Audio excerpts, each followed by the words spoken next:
Hello, PCA family. I certainly hope that your Thanksgiving was blessed, everything that you're hoping for in terms of fellowship and encouragement. We are heading into Advent. It is a season of waiting with hope. And I am with 3 upper school small group leaders today, and we get to hear from them about what they're thinking and experiencing as they lead their peers in so many different ways. So can't wait to get going. Would you be willing, probably from the most senior of the seniors to the most junior of our sophomores, would you all be willing to introduce yourselves to us? Sure. Hi, my name is Maeve, and I'm a senior. And one thing that my small group did this fall that really meant something to me was just like how enthusiastic they've all been. I feel like everyone's been really willing to share and participate, and that just shows like their desire to grow, which has been really. I can imagine. Thanks, Maeve.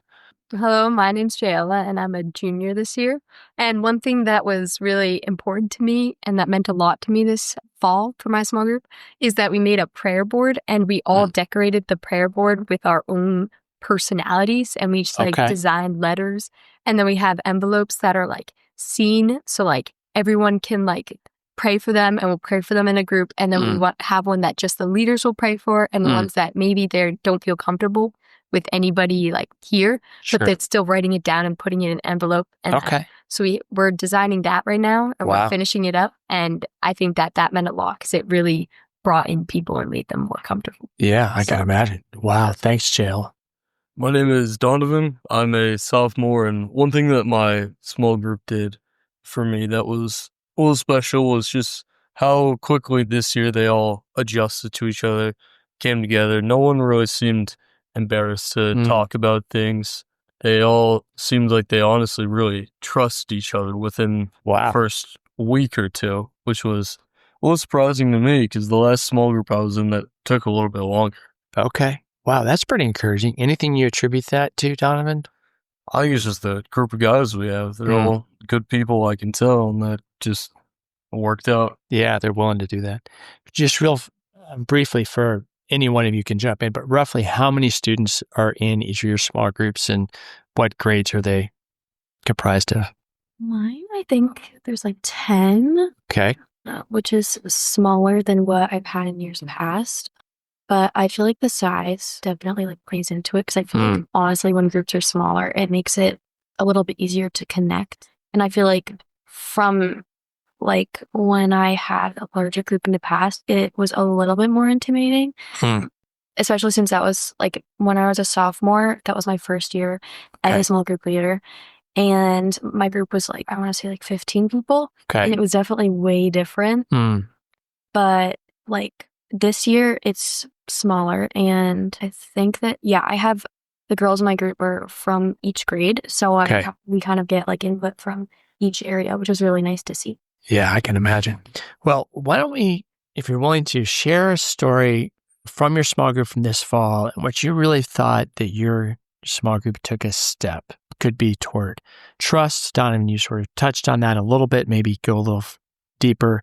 Could be just their willingness to, risk something, be vulnerable, however you want. Just something that is real for us to understand what's going on. For me, I thought that the moment that was like very important to me was at Brookwoods. We like sat down in a circle and we kind of talked about the chapel previous to it. And we were talking about, I don't remember exactly what the message was on, but I remember we like started going on our own conversation and we started talking about like the struggles we've had with like spreading the gospel. Like especially we have a couple like sports kids and they do like sports outside of school. And it like their teams aren't Christian. So it's like we've shared some struggles or like anywhere, any place that they've gone and there's not like a Christian community like at ECA and the struggles they've had with like trying to open up and spread to like even some of their best friends. And it's been like, and we also got to trust each other. And like once one person started like sharing one story, then more people started jumping in and almost everyone in the group like shared like one story that they struggled with. And then we prayed about it all after. And that like really meant a lot, especially encouraging to a leader to have everyone opening up. Yeah, I can imagine, Jael. That's kind of going out there. Yeah. Just to hear the heart of their desire to connect and share the good news. Yeah. Wow. Thanks for sharing. I think that honestly, since the start of school, just one thing, it's not really a specific story, but just in general, vulnerability of the girls in my group in general, it's just been so powerful. Because I feel like Donovan, you were saying, it didn't really take a long time for our group to get used to each other. And I think that that's just that just is an example of trust in each other, because just being comfortable enough to share vulnerable things with your group is such a testament to how much the group wants to grow. And I was talking about this a few weeks ago with my co-leaders, Chanel and Izzy. And we were talking about how it doesn't really feel like we're leading the group because of how willing to participate everyone is. Like we, honestly, it's like we just ask the questions and then the conversation just flows, which is really, really cool to see. And I think that every single girl, like every single time we've had small group, has participated, which is crazy. And it's just so, so cool. And it makes us feel like we're doing something right, which is really encouraging. Yeah, I can imagine. Well, that comes because they feel safe. They feel like they can, and they want to be known, and they want to be understood. And it sounds like you're seeing that, Maeve, and that's really encouraging. Thanks for sharing. How about you, Donovan? Anything you want to add on? Not a specific story, more of a moment. Brookwoods definitely was a big stepping stone for our small group. Mostly because we talked about the chapel that we had just had previously for about, 10 or 15 minutes. Once we kind of finished up that discussion, we just started talking about a bunch of random, unrelated things that would seem totally unhelpful and not directed in the conversation at all, but it really helped us come together a lot and get to know each one of the people a lot more, because everyone was comfortable talking with what they wanted to talk about. So they'd dish out things, we'd learn things about them. Some people would find that they had more things in common than they thought with other people, and we all just kind of came together during Brookwoods a lot more. Yeah, so it sounds like you were able to really allow them to bring themselves forward in a way that, again, they felt safe, and you guys connected in ways you didn't expect. Definitely. Yeah, that's really, well, thanks for creating that space. I mean, that's one of the things we hope. I mean, it's just so powerful to see that happen. And then I sense for all of you that connection also probably led for, God to move in different ways. And Maeve, if you'd be willing, you indicated earlier that you'd be willing to share a little bit about how you just have seen God work either through a message, through scripture. Would you tell us a little bit more about one way you've seen that happen with your group? Yeah, I think that one specific chapel that really stood out to me more than I feel like any in the past was when Linny shared about the importance of love. And I think that just like the worship leading up to it, it was so good. The worship team has been so good this year. And I feel like she's just so well spoken that her message touched a lot of people in that room. And so she was talking about love. And I think that it's stood out to me because of how I've seen the community, like the upper school community as a whole, grow this year in love. Because I just feel like everyone's been way more connected than years past, which is really cool to see. And I just think that the love that this group shows for each other is so impactful. And I think that was such an important topic to talk about because like the community and just like the world in general now, it needs love. And I feel like that's something that not a lot of people really think a ton about because I don't know, there's different portrayals of love, but I feel like just spreading the Lord's love is so, so, so important. Because it just can work in so many ways and it can impact people's lives in so many ways. And I know that when I was struggling a few years ago with just some mental stuff going on, I was feeling kind of lost and I was in kind of a spiritual rut. I felt really numb.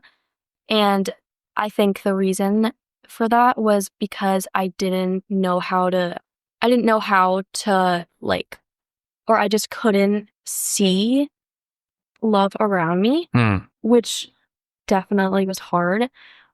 And I didn't really have a community around me that was helping me to grow in my faith.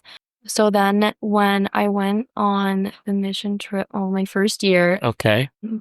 I grew a lot, and I realized that love, sometimes you might not feel it, but it's always there, especially in the community.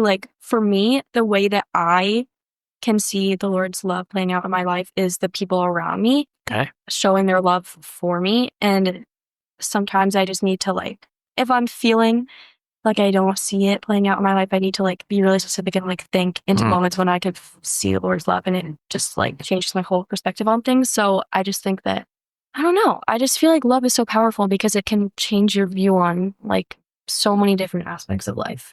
Well, I mean, God is love. Mm-hmm. And it sounds like you've been on a journey yourself. And it sounds like Lenny, who's another one of your classmates, she really connected with you on that. Yeah, either of you remember Lenny's chapel? Yeah. So I think for the listeners, you may or may not know, but often the students are doing the chapel presentations. It rotates typically between a faculty member, a student, and sometimes an outside speaker. And Lenny was one of our student speakers this year. So thanks for Maeve for sharing that. Thanks for, it sounds like it's an ongoing but powerful journey. And it means a lot. I want to go a little deeper as leaders. And I recognize that leading is not always easy. And so, Jaela, would you be willing to share a little bit about your journey as a leader and how that's gone for you leading a small group? Yeah. Yeah. Well, overall, it's gone great, and I love doing it so much.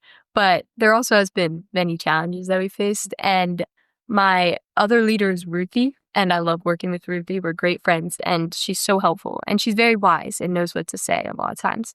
But one thing that I know I struggle with is that we get these questions after every chapel, that the speaker organizes for us, just to spark conversation.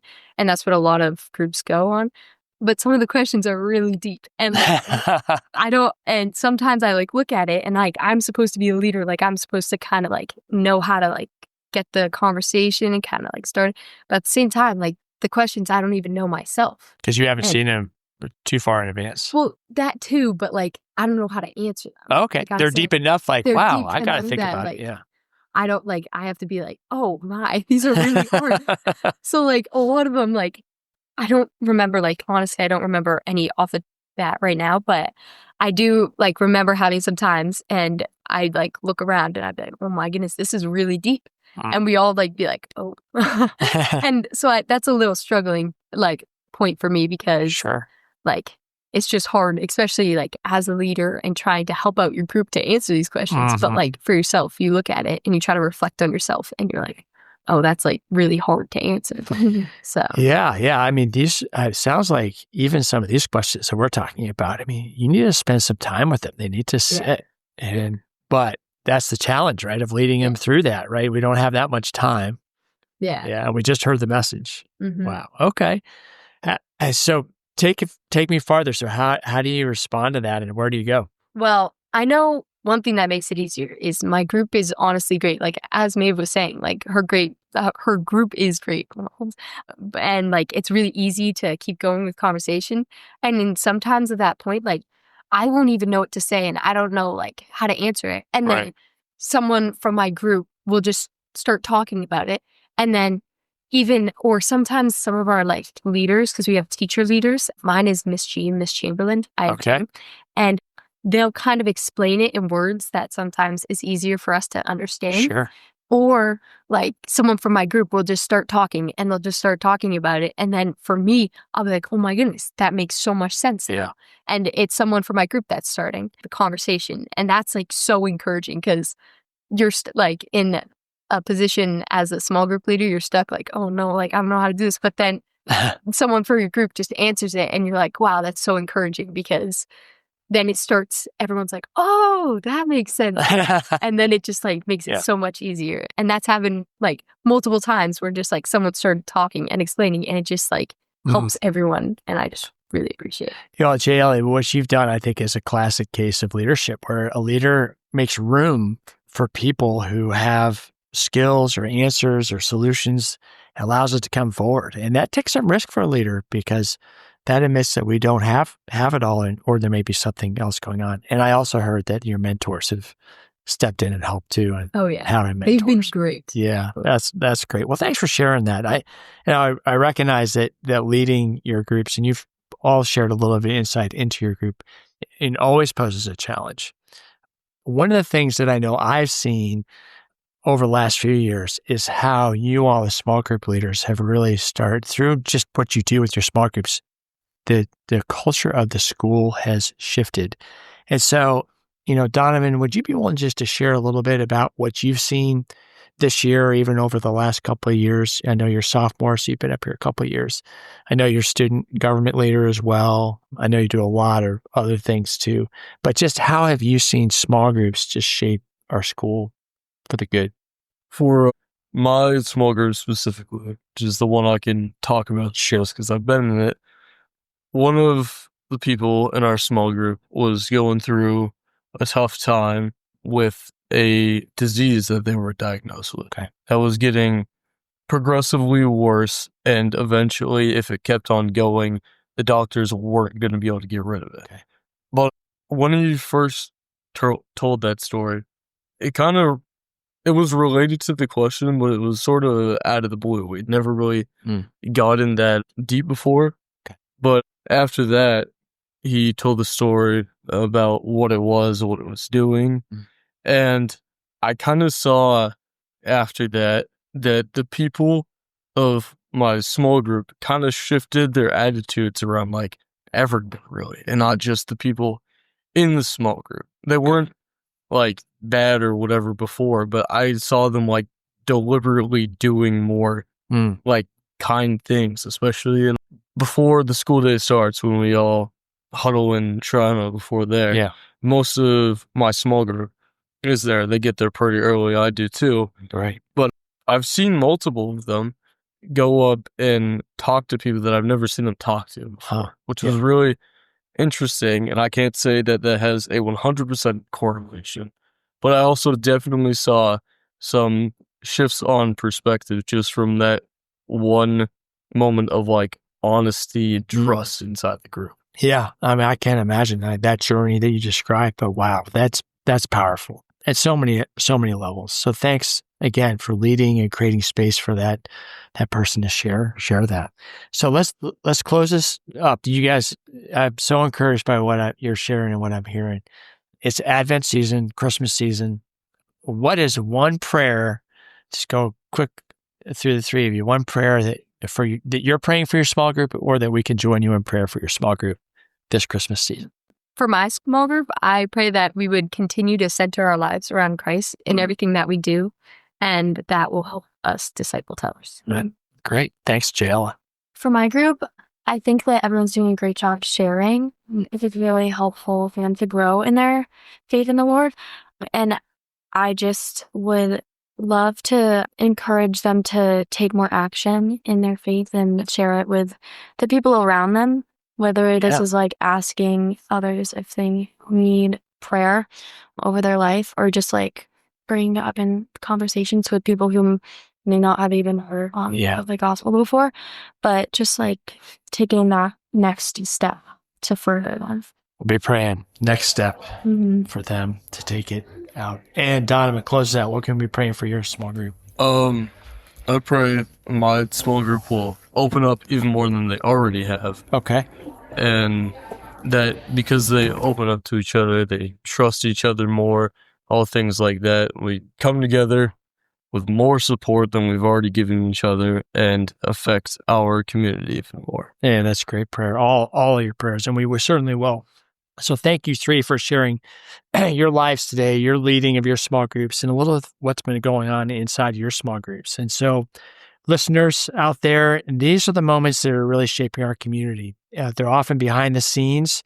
They're quiet steps of faith. You see where scripture is meeting real life, where students like Maeve and Jaela and Donovan are shepherding one another. And really, this is the heart of our school. So thank you. Thank you for being a part of this community. And This has been Mondays with Mike. And as we like to say, we'll see you on campus soon. God bless everybody.